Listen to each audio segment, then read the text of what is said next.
كات كنا نخيلنا جن معلتاوي ما تقعت له معلتاوي عوتات له معلتاوي بوتا محزل بتعمي جفيح إثيوبيا سلازي بمنصر نسو معلتاوي تخطاتلنا كنومصو أي كألنا أنت زي كوي حلف لنا إنا نومصو عبيز بلنا قرت سمعنا إنا نومصو بك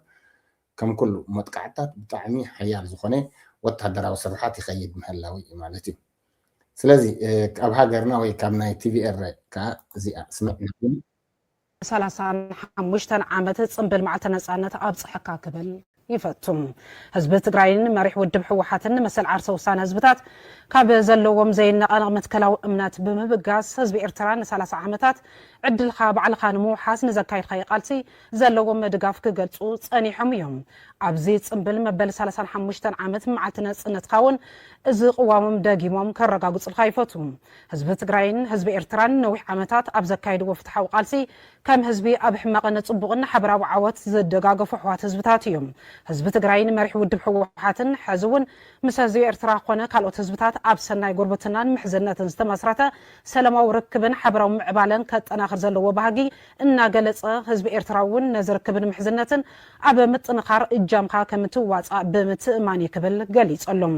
ደጊምና እንኳዕ መበል 35 ዓመት ጽምብል መዓልቲ ነጻነትካ ኣብጽሕካ ክንብል ይፈቱ ዘላለማዊ ዝኽርን ማጎስን ስዋኣትና ህዝባዊ ወያነ ሓርነት ትግራይ እዚ ካብ ህዝባዊ ወያነ ሓርነት ትግራይ ጽምዶ ኣበይ በጽሕ ኣሎ ንዓና ዝህበና ስእሊ ሓደ ንሓስ ክንሰግር ኢና ናብ ሃይለ ዲበላን ሽንፍላ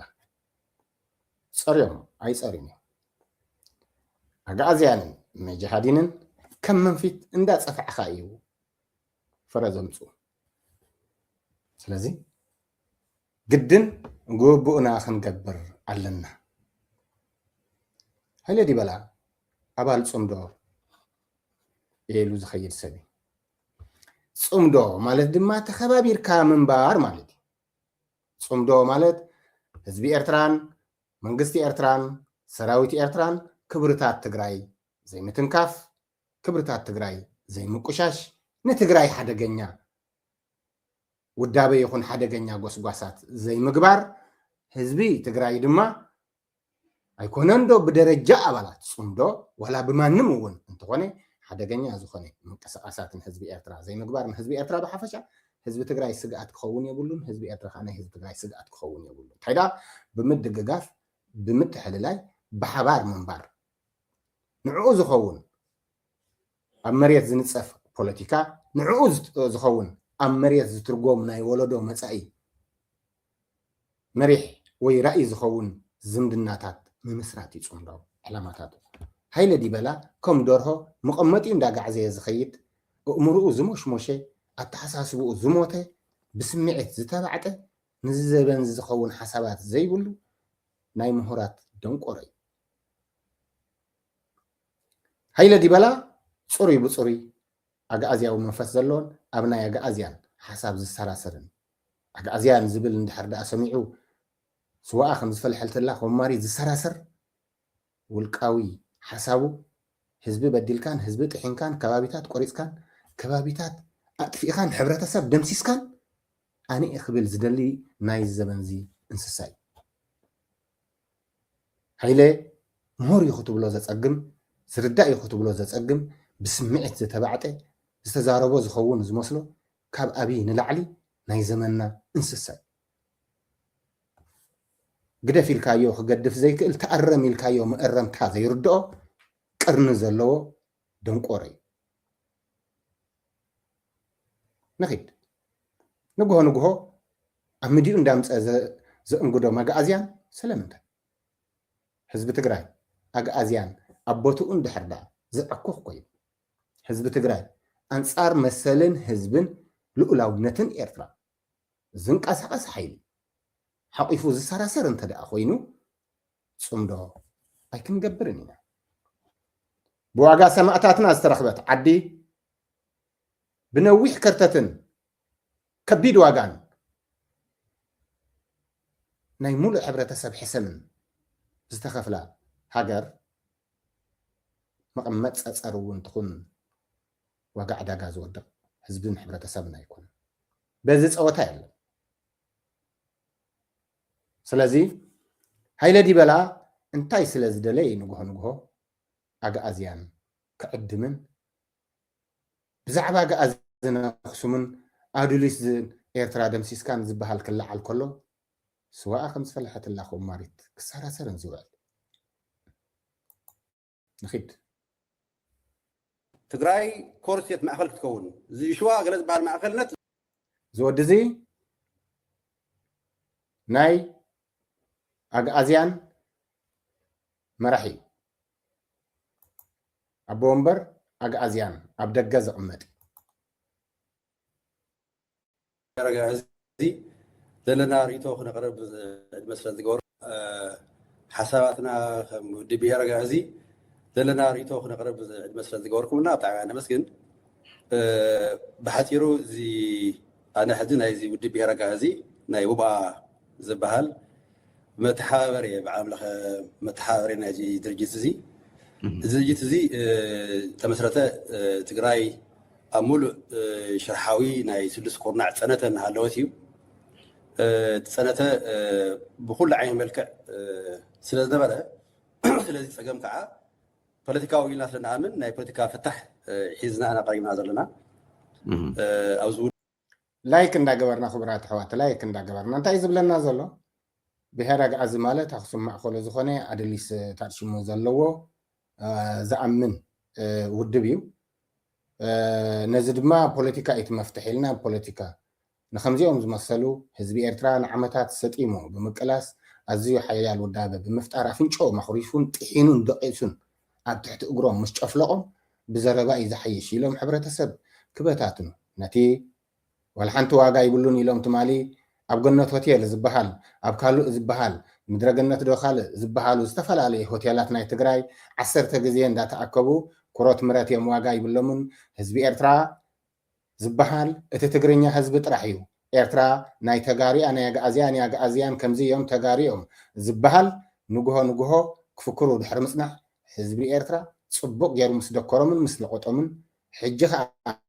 كالئ عينت ميلاتات اندامصو اب قدلاتن نخعتن اب زي مفلاتن دنقرنا نايت حزبي اندا سرصو اغدو سماعتاتنا خفرسو زفحفحو زلو جبرت اكاي دبزي زلو مسرتاو حسابات ناي حزبي تግራይ زلو ناي سلطان بوليتيكا فلاي دما ناي كاتم عالم حيلا زبهالو ناي خصم سلطان مس ادريس حيزو اب عالم مس بعل تشاينا مس بعل روما مس بعل ناي برشا ايران مس بعل هندي ازيوم حيلا زبهالو حجون زلو سلطانات نصو معرض نبر حزب زخونه حزب زيكا حجي ناو تحت دحيت تمليسو صلاتي بفلاي خطرته وخطفه تاريخه سلطانه بهلو كل نغرات خطفه مستبقسو نزي مسارتاو دخل استراتيجيكاوي فتح نممصاينا مسريتنايو بمسرته اتي ناي خصم زبحال كال جزاء تخصم جزاء تግራይ زبحال اي نمرن جزاء تخصم يمن ون زبصحل اوان سلاز نبره جزاء تخصم اندحر تباهيلو ناي نغستات ناي مسافنت ناي ولق سبات التحساسبا مسرح باورن زنبره اي مالتي تغارو زبحال يلون دغعو يام زبحالو دغعو زبحال جزاءات دما ينبرن زوم حجي تغارو اينا زبلو بدغعي يوم زفلطو زوم حجي تግራይ زبحال زنبره استفلالي عينت كوابيتات يتقسل سب عندرتا تيمبن عقامي والقايت صقده غلغله زبحال نيرو كون يخيل كلتو لعلو كالا تግራይ زبحال اينفلطن تغارو زبحال ون اينفلطن كم حبرته سب مالتي انتاي دا دحراب إيرترا خوينا سمعنايو دغعو بمبالينا نفلت مغرعتي واطوت ጭራ ዝሕግሕጉ መለኸት ዝነፍሑ ብኸሚና ንፈልጦ ትመለኸት ብምንታይ ምለም ደሞ ጎይታየ ክብሉን መሳፍንቲ ክወፁን ከኣቱን መሳፍንቲ ክወፁን ከኣቱን መለኸት እንዳሃረሙ ጭራ እንዳ ሓግሕጉ እተን ኣዴታቶም ከደምትን ሓቆንትን ፀሃይትን ኮይነን ለንቀትን ጠሓንትን ኮይነን ኣቦታቶም ድማ ባሮት ኮይኖም ጓሶት ፀሃይቲ ሓረስቶት ጓሰት ከብቲ ካልኦት እንዳኾኑ ዝኸዱ ዝነበሩ ህዛብ ህዝቢ ኤርትራ ግን ካብ ቀደሙ ዘገምታዊ ምዕባሊኡ ከም ዘነፅሮ በዓል ሓደ ንጹር ዝኾነ ሕጊ እንዳባ ኣመራርሓ ዘለዎ ወላ መስፍንን እንተመፀውን ዘይቅይሮ ዘዝመፀ መስፍንን ዘዝተወልደ ሕብረተሰብን ዘይቅይሮ ብሕጊ እንዳባ ዝኸዱ ብዲሞክራሲ ደረጃ ክረአ ዝኽእል ኣይኮነን ናይ ሰብ ናይ እንስሳን ናይ ገረብን እውን ሕጊ ደወቢሎም ምዕቡላትን ስልጡናትን ዝነበሩ ሕብረተሰብ እዮም ስለዚ ንዕኡ ከየጥፍኡ ዘርኦም እውን ከየፅነቱ ርስቶም እውን ከይሃቡ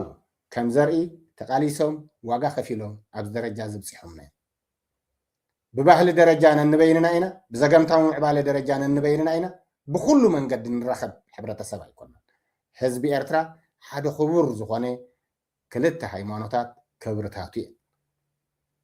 ክልተ ሃይማኖታት ክብርታቱ እየን መሐመድ ኢብራሂም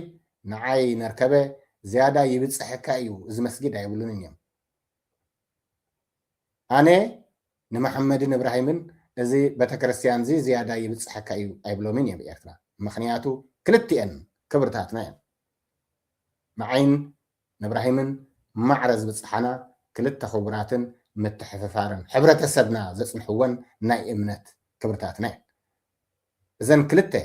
ብሓልዮት ዝፀንሓ ክብርታት ሓሊና እዚ ክልተ ሕብረተሰብ እዚ ማዕረ መሰል ምህላዎ ኣሚኑ ኣብ ሓደ ጉድጓድ ተቐቢሩ ኣብ ሓደ መኣዲ በሊዕን ሰትዩን ኣብ ሓደ ኣኼባ ዘትዩን መኺሩን እዛ ሃገረ ኤርትራ እዛ ሕጂ ንሪኣ ዘለና ማእከል ስሕበት ፖለቲካን ረብሓን ናይ ዓለም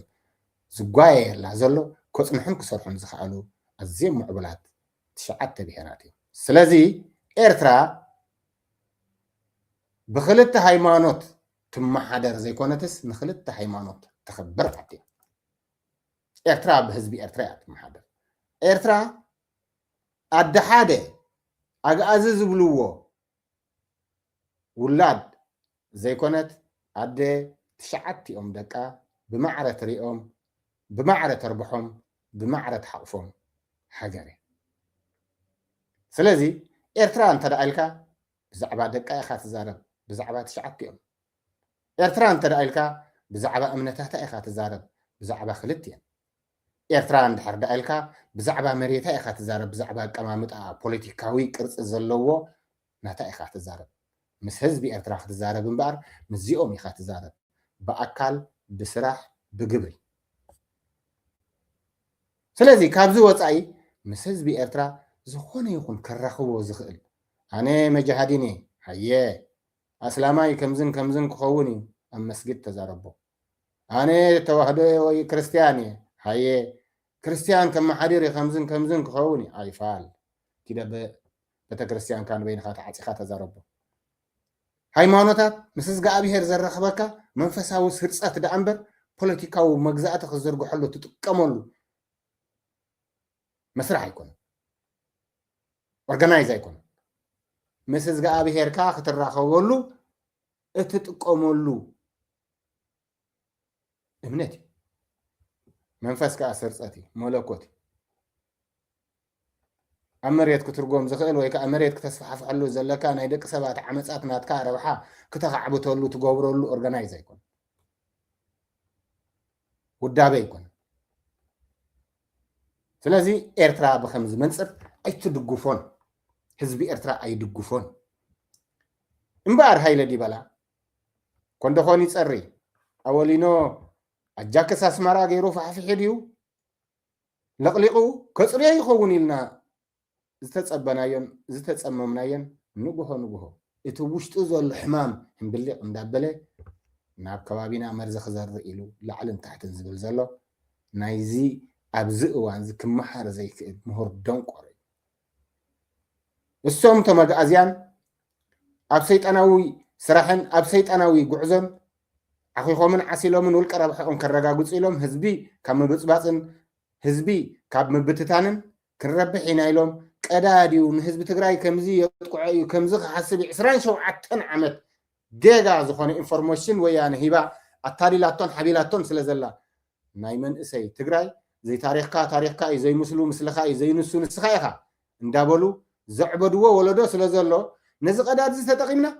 ኩሉ ዓይነት ፀይቅታት ክንገብር ንኽእል ኢና ኢሉ ነቲ ተበጊሱ ዘሎ ናይ ፅምዶ ናይ ሓበራዊ ረብሓን ናይ ዝሕጂ እዋናዊ ፖለቲካዊ ምንቅስቃሳትን ግዝያዊ ዝኾነ ሓቀኛ ምስልን ዝገልጽ ስራሓት መታን ኣብ ግብሪ ከይፅሓፍ እንቅፋትን ጎርቡን ዝኾኑ ዘለው ናይ ዝእዋን እዚ ተፃይን ሓሰኻን ስለዚ ንኽእል ንስማዕ እዩ ስለዚ ብቐንዱ ትንሳኤ ናይ ኣክሱም ስልጣነ ምስ ኣድሊስ ኣራኺብካ እዚ ህዝቢ እዚ ማእኸል ፖለቲካን ቁጠባን ማእኸል ዲፕሎማስን ናይ ዓለም ቀላስን ንምግባር ዝዓለመ እዩ ብመሰረታዊ ከዓ እቶም ናትና ዘለው ስርዓት ክፍታትና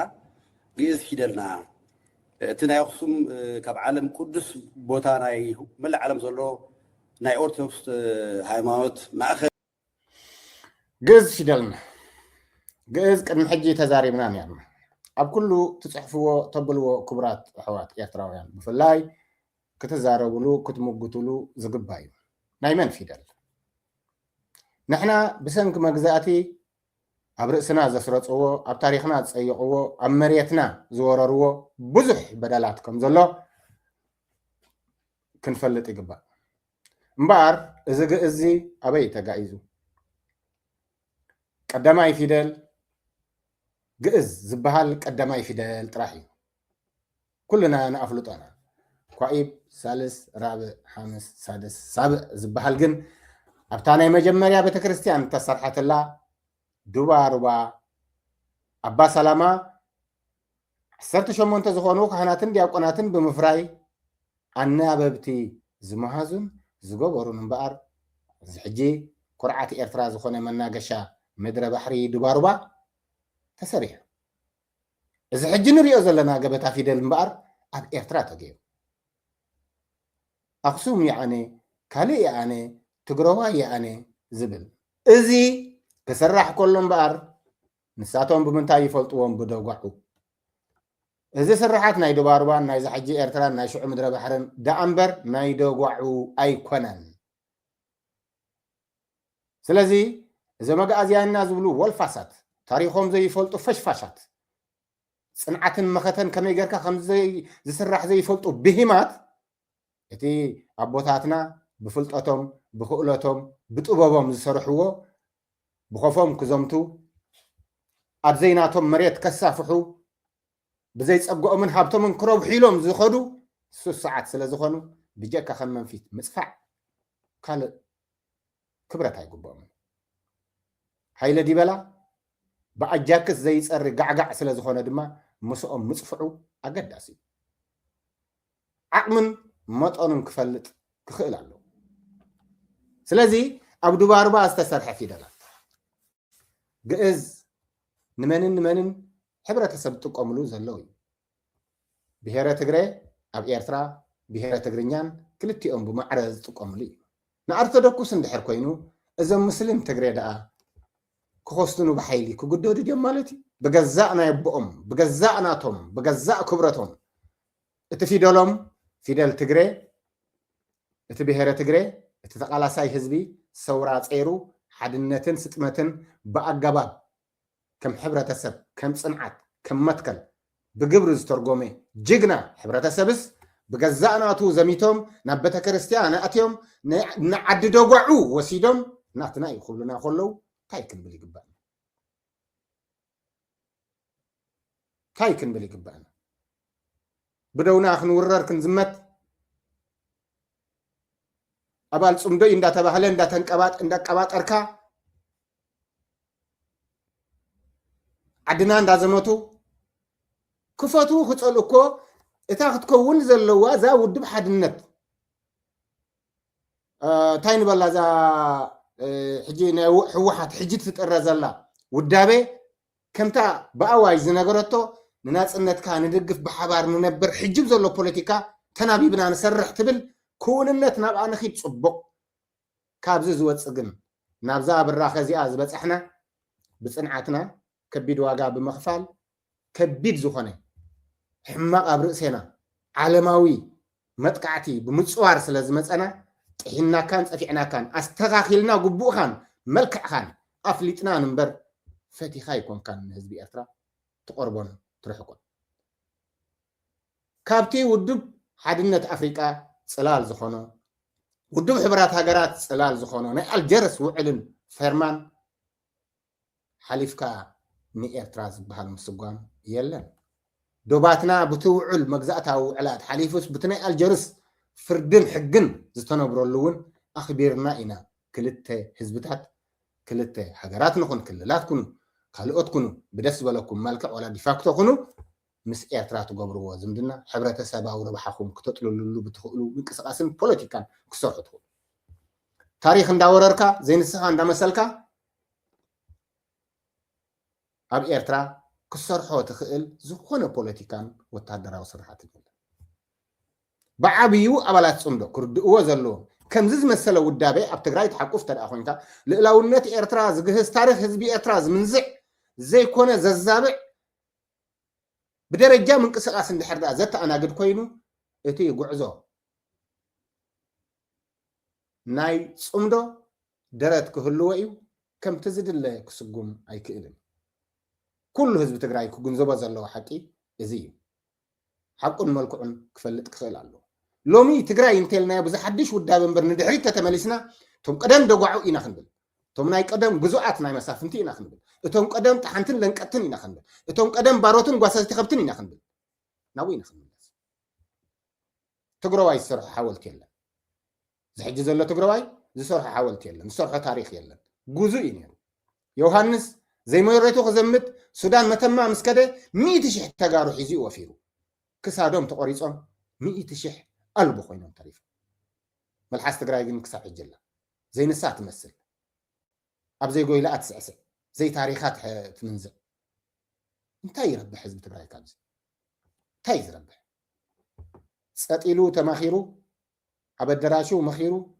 مواصو زخونو نعو زخون بوليتيكاو سرح كم تهز بإرترا تتصميمو وبرخانا وعدن زلو تنابيبو سورو عقيقون أبزا حيالة مدرخ نمبصح دقو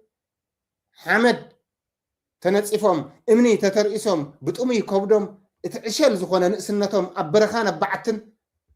مس كل حساماتن فلاسفاتات كساب زغيرو مبلحاتنا يهزبهم چنقن مفتح أبز قبرو لعل تحتي ني حيالات زبهالات هاجرات ناي بعل سوفيتن كالئن حنصاص طوعوع كبلو زخالو بمصمم بمنباب بصنعات بمخته هر زبل هاجراون حزباون فقري او وشطن بمعسال نزي مركوس بمغبارن كاب حزب ኤርትራ بممهارن اكند زخدو كم بعل زز مسله قنقشا ززوص حساب اندام بدبدو نحزب تግራይ ዘይከውን ኣብ ሕልሚ ተንሳፊፎም ጉዕዘይ حساب ከተአና ጉዱ ንርኢ ኣለና ደደብ ሚዲያ ደደቢት ሚዲያ ዘይኮነ المخانو لك ميكا كم فاتيكان استقدس بها مخانو نعلم زلو أرثوذكس أقول الناس نسلف هلو خمن نخيل عندنا عائتي نايخذ سلطانا نعلم بزحات مرمرات سجاب نايس سنهواخبتي سنايس حي عدات سجاب سنطب ناي سنهنصا قرصي بقى قدس يارد بموسيقى بزيما بخلو زتحف بقول لجراسي نعلم أزيو أقداس رزن تجراس زبرك تهزبي كتفق ذيك وناس كبرت 5 كوبا سلنا أمن نعون مكلاسنا برهج 5 بهاي برسب قليل كان دحيت سو كان كم مسكالو زولو معرن مخان ذيك وده مستوى عبيت حجرات هو هذا ضروري أنا هزبي أنا هو هذا كوبا أنت خوينو مس بعد إنجليز فرنسا أمريكا إسرائيل سبعة هندي مش على تشاينا توم عبيت بهالو حجرات يو كوا هذا زقوبهم بر به برسب كان دامركا ناب نماديك تكون لايف ستايل سرعات يفلت حقي يفلت سلازي مزم حيلات حجرات زين نسخه ممسر رايو تعبد انت امراوي صلاله اد زين نسخه نفسه خلل زي كل نفسه بعقباب كنبب زي كل نبار خونا تاب تقراي زلو حجي نشجر مفتح خون زخل كمص زي كل صلول زخونه حساب زت انا قد بي اتش ديجري حيسك حوات كبيدي نورمال حرستاي تقراي ونبعلو كحسبو زي كل نعبدان مدرخه ما حزب تقراي انت يطقم زي حزب تقراي كندو ارومنا محران كونه يكالنا لبساز كدو فدو ابغنا زلا ايرترا كم هاجر حزب ايرترا تقاليسو صنيعو مكيتو كل علما وصقدي بديو هاغورون بحرون كو حسن ابزوان زدما نابتي ناي ماكل سحبت ፖለቲካ ማእከል ስሕበት ቀርኒ ኣፍሪቃ ዝበሃል ክመፅን ዝኽኣለ ብፅንዓቱን መኸተን ግብራዊ ስራሕ መሬት ብምትርጓምን እዩ ካብዚ ክንዲ ዝመሃር ኣብ ፅሉል ዓለም ኣብ ዘየለ ስቴን ቴክኖሎጂ ዝዓበየ ሃገራት ዝማዕበለ ሃገራት ዝኽትገብር ነታ ልዕላዊት ኤርትራ ክትድህግ ኣለካ ክትሕዝ ኣለካ ባፅዕ ክትወስዶ ክትክእል ኣለካ ናይ ኣጋዝያን እዩ ዝበሃል ዘረባ ክመፅእ ክእል ኣለዎ ሕብረተሰብና ኩረት ምረት ተባሂሉ ብኡ መንገዲ ክትርጎም ክእል ኣለዎ ክትሓን ኣለዎ ክበረር ኣለዎ ንስኻ በላዕ ውዳቕ ኣይኮነን በትሪ ሒዝካ መፂኻ ምስ ሃይላት ሒዞም መፂኦ ሞያታት ካይከኣልዎም ህዝቢ ንምንታይ ናብ ዘይተደልየ ነገር ትወስዶ ንህዝቢ ትግራይ ንምንታይ ህዝቢ ኤርትራ ክጠራጠር ህዝቢ ኤርትራ በዝቲ ሓሳብ ዚ ክሰግእ ወእምበር ጥዑይስና ሓሳብ ኣለዎም ተባሂሉ ንድሕሪት ክምለስ ነቲ ዝምድና ኣብ ምጥርጣር ክትእትዎ ስለምንታይ ትኸይድ እንታይ ይጠቕሞ ንህዝብካ ካብ ዳግም ከበባ ወፂና ኢና ዝበለ ህዝቢ ብድሕሪና ፀላኢ ብልናን ኢሉ ሩፍ ኢሉ ንቅድሚት ክጥምትን ክሰጋገር ኢሉ ዝሓስብ ዘሎ ምንቅስቃሳት ናይ ተጋሩን ንምንታይ ኢኻ ብድሕሪት ካልእ ፀላእ ክትፈጥረሉ ኢልካ ትኸይድ ዘለካ በርናዓና ንኤርትራውያን ንስኻ በላዕ ውዳቕ ኣይኮነን ንማንም ሓያላት ዝበሃሉ ደርዒሞም ዝመፁ ኣያታት ኣለውና ስቲል ከይደቆሱ ዝሓድሩ ምእንቲ ሃገር ቁፅሪ ዘይብሎም ጀጋኑ ዝወለደ ታዲያ ኤርትራ በኣኻ ንሰጋ ኣይኮና በኣኻ ኣይኮነን በቲ መራሒኻ ትበሃል ንስኻትኩም ኮስኩስኩምን ገና ዘይፈልጦ ጥሕሎ ብሊዕኹምን ዝዕበኹሞ ኣብይ ኣሕመድ እውን ሰጊእና ይንፈልጥን ተንበርካኺ ሓያላትን ሃብተማትን ሒዙ ዝግዕር ዝነበረ ከመይ ገርና ኢና ኣብ ትሕቲ ጉድጓድን ኣብ ብርክናን በርኪኽናን ካብ ገፅ ምድሪ ንስውሮ ፅቡቅ ጌርና ኢና ንፈልጥ ከም ሕብረተሰብ ዓቕምኻ ምፍላጥ ግን ዝዓበየ ፍልጠት ነይሩ ንኣኻትኩም ዓቕምኹም ኣይትፈልጡ ነብስኹም ኣይተንብቡን ተኽእሎታትኩም ብኣገባብ ኣይትመዝኑ እንታይ ይገብረልኩም ከም ሕብረተሰብ ንስኻትኩም ተሳቂዩ ሕብረተሰብኩም ሲ እንታይ ይገብረልኩም ላይክ እንዳገበርኩም ክቡራት ኣሕዋት እንታይ ዝገብረሎም ምስ በዓል መን እዮም ክወዳደሩ ይኸውን ይመስለኩም ገና ዲፋክቶ ስቴት እውን ክበፅሑ ዘይከኣሉስ ኣይኮነን ሃገር ክኾኑ ካልእ ክኾኑ ባጀት ቆሪፅና ኢሎም 20 ዓመት 20 ገለን ዓመት ህዝቢ ኤርትራ ክክበብ ከሎ ብጭቕ ኣይበለን እንታይ ይገብር ይፈልጥ እዩ ዝገብሮ እንዳገበረ ኸይዱ ኣብ ውሽጢ 2 ዓመት ዘብዘብ ኢሎም ፍርቂ ርእሲ ፍርቂ ምስቶም ኣዲስ ኣበባ ፀንሑ ጀነራላትን ፖለቲከኛታትን ኣቐዲሞም ዝኸዱ ኸዳዓትስ ብደረጃ መራሕትን ፖለቲከኛታትን ጀነራላትን ተገሚዑ ዝኸድዕ ሕብረተሰብ ሒዝካስ ኣያታትካ እዮም እቶም ናይቲ ማለት ተንበርኪኾም ኣዲስ ኣበባ ኣብ ብርኪ ወዲቖም ዘለዉ ብየን መንገዲ ምስ ዓዲ እንግሊዝ ክትወዳደር ብየን መንገዲ ኢኻ ምስ እስራኤል ክትወዳደር እንታይ ዝጠቕሞ ህዝብኻ ሃይለ ዝበሃል ደንቆሮ እምበኣር ከምዚኦም ዘተኣናግድ ብሂም እዩ እሞ ከዓ ብዙሕ ነገር ጌርካሉ እውን ተመሊሱ ንዓኻ ከፅንተካ ምስ ዝመፅእ ዝኸይድ ፖለቲካ ትክክል ኣይኮነን ስለዚ እቲ ናይ ስልጣነ ፖለቲካና ናይ ቢረጋ እዚ ናይ ሓበሻ ግእዝ ዝበሃል ህዝቢ ትግራይ ኮርስ ዝገብር ትግራይ ከምቲ ቀደማ ማእኸልን ቀላሲትን ዝገብር ብፍላይ ምስ ዘምሓርያ ይኹን ምስ ኤርትራ መሰረታዊ ስትራቴጂካዊ ምሕዝነት ብምፍጣር ናይቲ ሓበሻ ናይቲ ኣክሱማዊ ስልጣነ ናብቲ ብራኻ ክምለስ ኣክሱማዊ ስልጣነ ናብቲ ብራኻ ክምለስ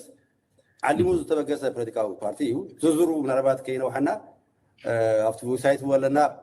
www ኣኑ ፓርቲ ዶት ዝብል እንደገና ፅሑፍ ኣሎ ብወርሒ ዝሕተም ልሳን ናይቲ ውድብ መፅሄት ሕተት ዝበሃል መፅሄት ኣሎ ኣብኡ ክከታተሉ ይኽእሉ እዮም ማለት እዩ ፅቡቅ ንሕና እውን ሸር ክንገብረሎም ኢና ፔጃትና ኣብ ታሕቲ ኣብዚዩ ኣብ ዩቱብ ዝከታተሉና ከዓ ኣብ ታሕቲ ክረኽብዎ እዮም ኣብ ዲስክሪፕሽን ክነቕምጠሎም ኢና ኣብኡ ክረኽብዎ እዮም ማለት እዩ ኣብ ቴሌቭዥን ትከታተሉና እውን ኣብ ዩቱብ ቻናልና ከይዶም ኣብ ዲስክሪፕሽን እንተሪኦማ መንያ እዛ ውዳበ እዚኣ ዝብል ክርእይዎ እዮም ግን ውድብ ኣብ ትግራይ እውን ዲቤ ዝኒሄ ዋላ ወፃኢ እዩ ዘሎ ስኻ ወፃእ ስለ ዘለካ ኢለ هو حد ناي مسرح ناي حق ጉዳያት ግልሃት ዘይተወደኡ ኣለዉ ግን ኣብ ትግራይ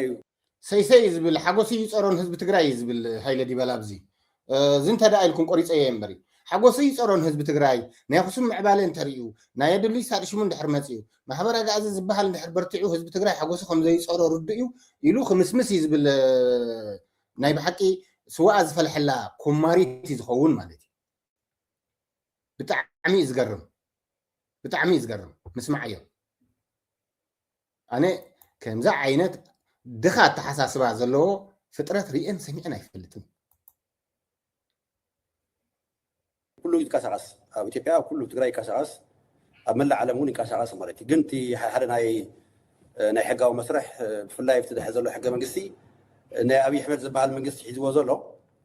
أنا حجز صوت حقا منقسي زي نتقراي عصوان كبان عاسيو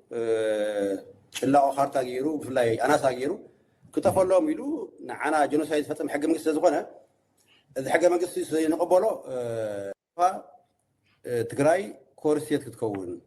تنسايا ناي أخصم سلطانة خبسر نحسب سباتنا احنا السفعة زنا ياخذ سلط أنا مسألة يس كراخة بدي يكون زللي كل جديد استعطون كعصب يزل عصب زي نسأل كاني حجي سلا زقرت كوي ونسأل كاني كم أزبلا زلوا نسأل كان أبجنبان نايبل سجنا حتى كيدو زارة بودي زي جنرال صدقان كرمينال سيو قال ملا كرايم زغبريو قال زوله يزن عوم يزمل كتا كل مخلبات سلا زخونن نعيدهم فطرات ايكونون يوم كتبالو حساب زخوله سلازي ابتي قوم ነገር ምስ ኤርትራ ዘራخب ግን صدقان سي نحنا اخصم ايكونن كليم زغبر نخصم كنحز باصع كنحز كالئ كنحز ايكونن زدلي صدقان زدلي زبل ها عصبي زدلي ኢትዮጵያው ስለዝኾነ ኢትዮጵያው ተሐሳስባ ስለዘለው ዓሰብ ክንሕዛለና ዓሰብ ናይ ኮሚ ዝገብር ስለዚ እዚ ሰብዚ ኢልና ናይ ትግራይ ድሌታት ስለዘይብሉ ኢና ንቃወሞ ነብሎ ንጾርፎ ነዋርዶ ምክንያቱ ኣድሊስ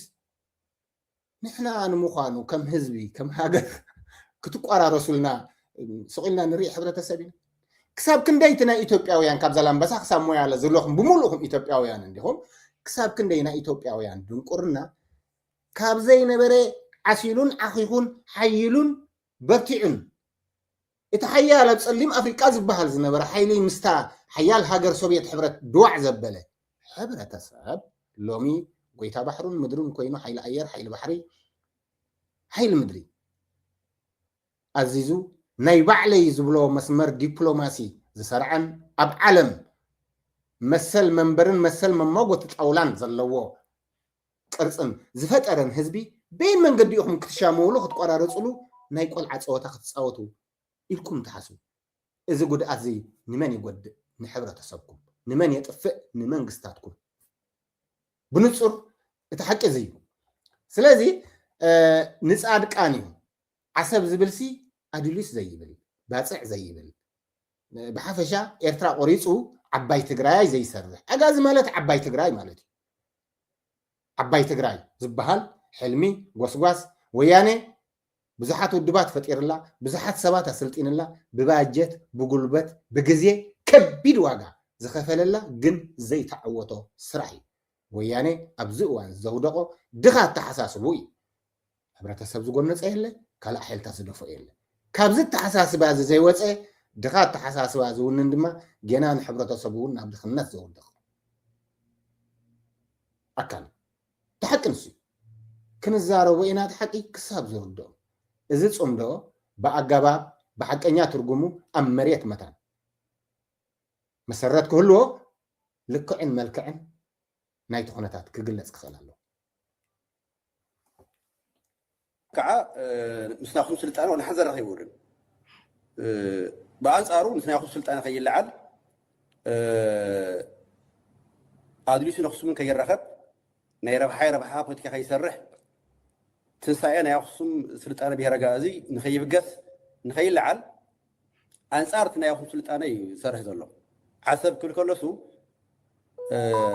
حزب قصصنا ابيت رقم زلو يفلتي في ويكون ولا ادريسون ابيت راي زلو زودزي حرغيزي ناي عقامي مزول وغن لحد غلام بس هاو خوي زودزي بزعبه عصب دي حط تقبا ويس بزعبه ادريس دعخاون قلسي جغرافي فوتيا تزقرب الحزب عقامه تزقرب موسن كونو زخن حزب عقامه ولا بتاريخون ولا بكل تخيل كايسي مسخصم تتحازه ادريس يوز وكعام سوى عينبر عصب يكون ولا بتاريخ المنطقه عصب ولا حن تاريخ يقول بنها سوا سيكاون عصب يكون زول يروم بنها سوانس اما لا اعتراض الله هزنا نعيهم كغبسي كاب تركي كاب كانوا تطورات حيلتات خاطريان كلا خل يروم ولا قالوا لاون حماس ينيرو زبيلو عديلو مالت بحريلو ما هو يمديرو እዚ ወድዚ ግን ሰራሃት ዮሐንስ ሰራ አሉላ ይሰርሕ ዘሎ ብግል ዮሐንስን አሉላ ኤርትራ ታኽጎብር የመጽም ከሰርቁ ኩወሩ كعمصو كزرف في أمازي مرآياتي زمصو متكلن علامان دما قصر زي ولا حبرة تسب أصنيتو حزبي إرترا حزبي إرترا قصر زي ولا حبرة تسب زصنتو وررتي ناي دغعو مسافنتيو دغعو كمصو خلو تغاروز بحالاي نبران دغعو كمصو خلو ناي دغعو مسافنتي كورو خلو كل غزي مفتح شغروم زغبرو تحرستاي اتي بعل صغاز بحال ኤርትራዊ ትሕዝቶ ዘለዎ ጥሪቱ ዘሚቶም እኻሉ ዘሚቶም ነቲ ሕብረተሰብ ኣበሳቢሶም እዮም ዝኸዱ እምበር ከምኡ ክገብሩ ዝመፁ እዮም እንደገና ንሱዳን ምስ ከዱ ክሳዱ ቆሪፆም መንገፍ ሽጋራ ገይሮማ ዘለዉ ሱዳናውያን ህዝብና ኮይኖም ኣይፈልጡን እዮም ሓለይትና ኮይኖም ኣይፈልጡን እዮም ተኸላኸልትና ኮይኖም ኣይፈልጡን እዮም ታሪክ እዚ ዝሓቂ አሉላይ እንተዳ ተባሂሉ ትጽምዶ ወደ አሉላይ እንተዳ ይልካ ብልጅ ዝበልኩ ቀጣፊ ሰራቂ ዓማጺ ይብለካሉ ካብዚ ትድሕር እምበራይ ትለግቦን ይኸ አነ ወዲ ዮሐንስ እንተ ይልካ ዘራፊ ዓማጺ ዝኾነ አተሓሳስባይ ካብ ምግባትን ሕብረተሰብ ምጽናትን ካልእ ወጻኢ ኣይሓስብን እየ ዝብለካ ዘሎ ስለዚ ካብዚ ተሃድም እምበራይ ትጻመድን ይኸ ወዲ ሕወሓት የተይልካ ምናልባት ክትቃረብ ትኽእል ትኸውን ሕወሓት ዝበሃል ምንቅስቃስ ኣብ ትግራይ ነይሩ እዩ ሕወሓት ዝበሃል ሰውራዊ ምንቅስቃስ ዲሞክራሲያዊ ምንቅስቃስ ክገብር ዝተቃለሰ ህዝቢ ትግራይ ኩሉ ዓቕሙ ዝኸፈለሉ ስለ ዝኾነ በዚ ኣተሓሳስባ እዚ ክኸይድ እየ ዘመናዊ ምዕቡል ዝኾነ ፖለቲካ እውን ክሰርሕ እየ ተዳኢልካ ሓደ ሕብረተሰብ ግን መርሓብ ንዘሎ ግዜ እምቢብና ዘመናዊ ዝኾነ ፖለቲካ ሰሪሕና ዓለማዊ ክውንነት ተቐቢልና ተኸባቢርና ዶባትናን ልኡላውነትና ናውሒስና ማሕበረሰባዊ ርክብና ክንገብር ቅቡል እዩ በዚ ንቕሓት ዘትኸይድ ዲኻ ማዕረት ንቑሕ ሕብረተሰብ ኤርትራ ብንቕሓት ደጥሙቶ ኢኻ እወ ንዝበለ መርሓባ እምብል ንዝበለ ግን ዶባትካ በትሪ ሃባ እዩ ዘረባ ስለዚ እንታይ ንገብር ኣለና ምባል እዩ ኣድዩ ዝቐትል ዘሎ እንታይ ንገብር ኣለና ማለት እዩ ረብሓ ትግራይ እዩ ዝቆጽ ዘሎ እንታይ ንገብር ኣለና ኢልካ ሓሳብ ክንድዚ ዝኸውን ሚድያ ሒዙ ሚኒስትር ሚድያ ሒዙ ከምዚ ዓይነት ጋዕጋዕ ዝኾነ ተሓሳስባ ዘሎ ሰባት እንዳምፀ ሕብረተሰብ ናብ ምብታን ናብ ምሽቃል ቫልዩ ናቱ እውን ናብ ምውራድ ኩሉ ስራሓቱ ክጉሕፎ ወይ ናብ ሓደ ስካሪኮ ንምድርባይ ይኸይድ ኣሎ ንዓና ንህዝቢ ኤርትራ ኣላርሚ እዩ ኣላርሚ ኣነ ኣብ ዌብሳይቶም ኣብዚ ክገብረልኩም እየ ኣድቨርታይዝ ዝገብር ዘሎ ኣብዚ ክትረኽብዎ ኢኹም ኣብኡ ተወደቡ ማለት ኮይ ኣብዚ ናይ ዩቱብ ኣብ ታሕቲ ሊንክ ክሰደልኩም ከምዚ ክገብረልኩም ኣብዚ ክንልጥፈልኩም ኢና እንታይ ማለት እዚ ኣቲኹም ኣብኡ ተወደቡ ኣቲኹም ብዛዕባኡ ሕሰቡ ኣቲኹም ከምኡ ዓይነት ተቐየሩ ኩልኩም መንእስያት ኣብኡ ዕኸኹ ንኤርትራ ውረሩ ልኡላውነትና ኣይትእመኑ ማለት እዩ ብጣዕሚ ዝገርም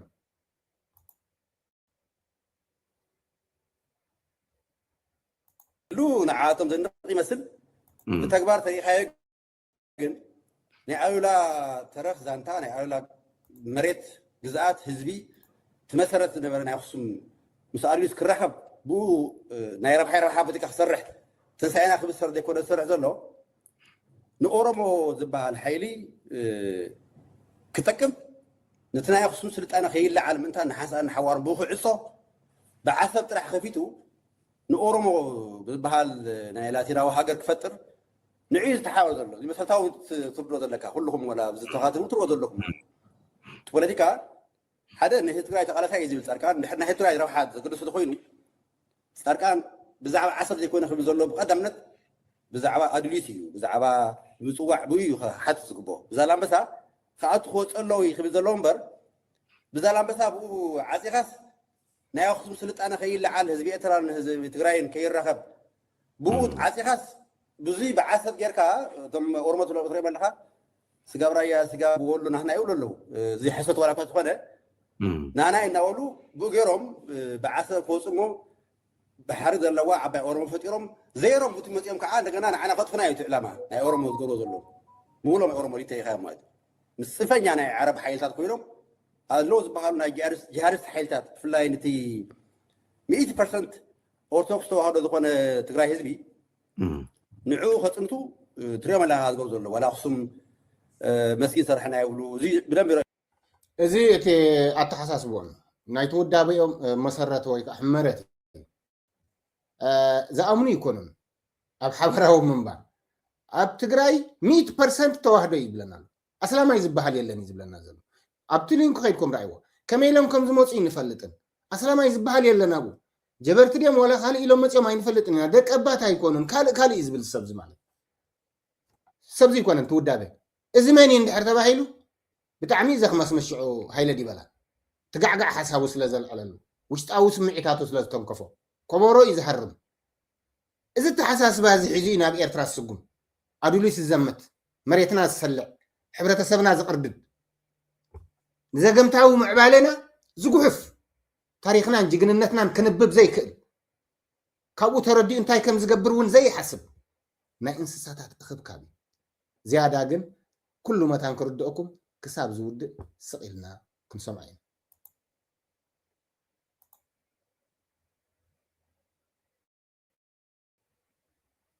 سرحهم تاي علامة تاي مخان سناي أقسم مسكين سرح علامة تاي مالتيو